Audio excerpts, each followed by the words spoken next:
Ok, donc on va modifier le coût. On va mettre le coût au kilogramme du café brut 700. 700. On sauvegarde.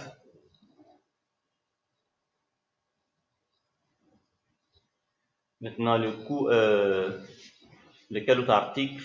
On revient à l'article. Le coût du sucre.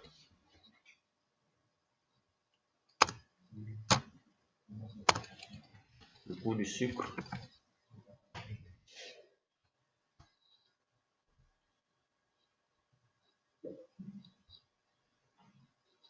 On modifie. On modifie. 1 kg de sucre, ça va combien? 750. On sauvegarde. Maintenant, le coût, lequel autre article, le composant N.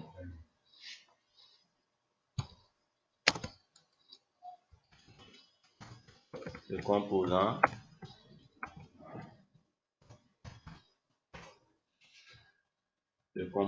N.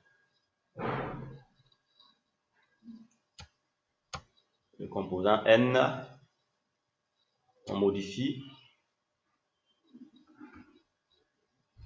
et on met le coût, on va dire 450 ml. Et là, on sauvegarde. Voilà. Donc, on va revenir maintenant aux données à nos nomenclatures. Voilà, le produit qu'on voulait fabriquer, c'est le Nescafé. On le prend. On va essayer d'imprimer notre talon de fabrication. Le coût des matières.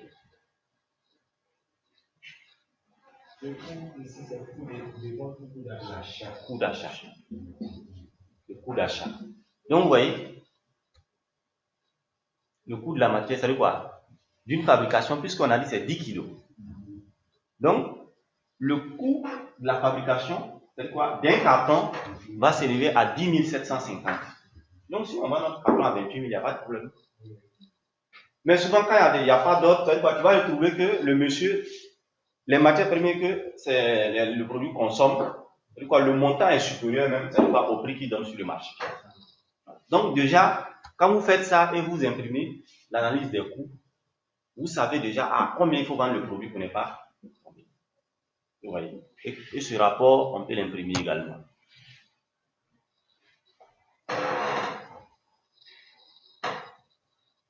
Donc, pour fabriquer une boîte de Nescafé, voilà le coût, c'est-à-dire quoi? Des matières premières que nous consommons. Vous voyez. Donc, maintenant que notre nomenclature est prête, mais nous n'avons pas fait d'achat. Hein. On n'a pas encore fait d'achat de ces matières premières. C'est-à-dire quoi? Le stock est à 0,0. Le stock est à 0,0. Donc, on va profiter de cela, c'est-à-dire quoi? Pour voir le module achat en même temps. On va suivre la logique. Sinon, on pourrait mettre la quantité du stock à jour et puis faire la fabrication. Mais on va suivre le processus. Comment est-ce que les choses même se passent en entreprise?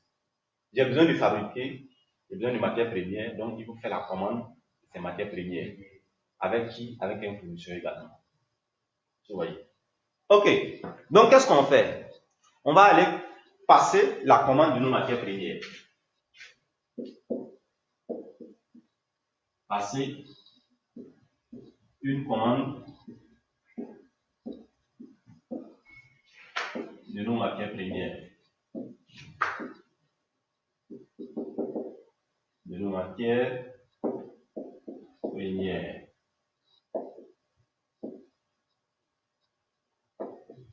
Voilà.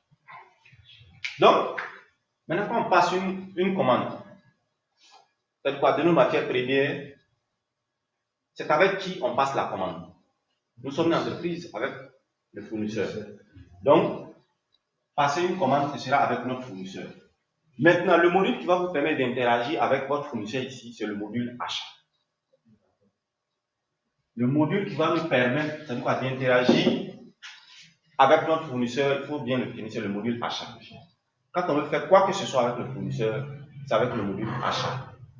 Donc, le module achat,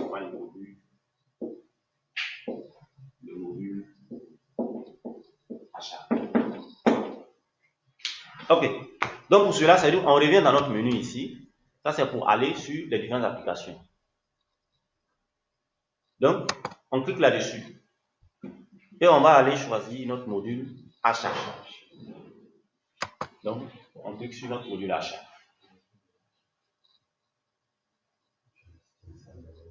Est-ce que vous voyez? Donc, déjà là. On n'a pas activé, on a bien installé la module. Pardon? Donc, je disais, on va passer la commande avec notre fournisseur. Il faudra bien que notre fournisseur aussi existe dans la base de données. Donc, si le fournisseur n'est pas là, on le crée. Donc, ça même étant vous montrer comment il faut créer effectivement le fournisseur. Donc, vous cliquez sur achat, l'onglet achat, vous partez sur fournisseur, on va créer d'abord notre fournisseur. Parce qu'il n'existe pas dans notre base de données. Il n'existe pas dans notre base de données. Et là, vous voyez, fournisseur créé. Vous avez ici déjà les différents fournisseurs qui existent. Mais nous, on va créer notre fournisseur. Donc, on clique pour cela sur créer. Maintenant, si notre fournisseur c'est un particulier, c'est une personne physique, vous voyez, on laisse cocher particulier. Maintenant, c'est une société, il faut cocher société. Donc, dans notre cas, c'est une société. Donc, on va mettre fournisseur Nescafé, fournisseur café, fournisseur café. Ou bien M, je vais dire matière première. Ok. Fournisseur matière. Maintenant, il faut renseigner également, voilà, les informations qui a trait au fournisseur. Il est où? L'adresse. Ok. Donc, je suppose notre fournisseur, il est à Yopougon, GESCO. Donc, GESCO. C'est pourquoi je commence du plus spécifique au plus particulier. Donc, il est à GESCO. Yopougon.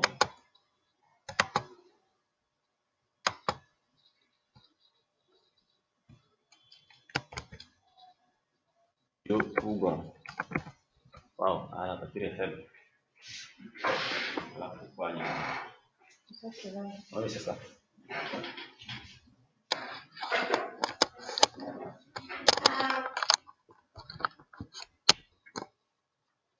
Ok.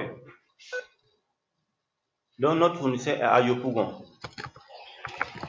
Yopougon, la ville c'est Abidjan. Le pays c'est Côte d'Ivoire, donc je commence par taper Ivoire, choisir la Côte d'Ivoire. Ok, on peut renseigner son numéro de téléphone 21 45 60 02. Donc, on va sauvegarder notre fournisseur.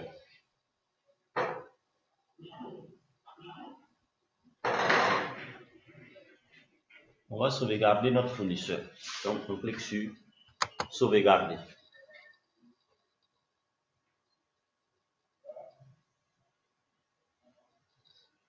Ok. Donc, maintenant que notre fournisseur existe, on peut passer maintenant la commande de nos différentes matières premières. Et pour cela, qu'est-ce qu'on fait? On vient toujours dans achat. Vous voyez, demande de prix, bon de commande. C'est-à-dire quoi? Si c'est notre première relation avec le fournisseur, on n'a pas une idée effectivement des prix des produits, on peut partir voilà, d'une demande de prix, à tomber sur un bon de commande. Donc on va juste demande de prix. Donc la demande de prix, c'est l'étape de négociation entre vous et puis le fournisseur. Voilà, l'étape de négociation des prix des produits.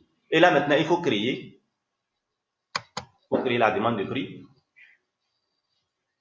Vous voyez là, il faut renseigner le fournisseur. On a dit fournisseur matière première. Donc, fournisseur mat. On choisit le fournisseur en question. Maintenant, nos matières premières qu'on veut maintenant, on vient dans le menu article, on clique sur ajouter. On va commencer par taper. Voilà, vous pouvez avoir plusieurs fournisseurs. Donc, vous pouvez, ça veut dire lors de la création,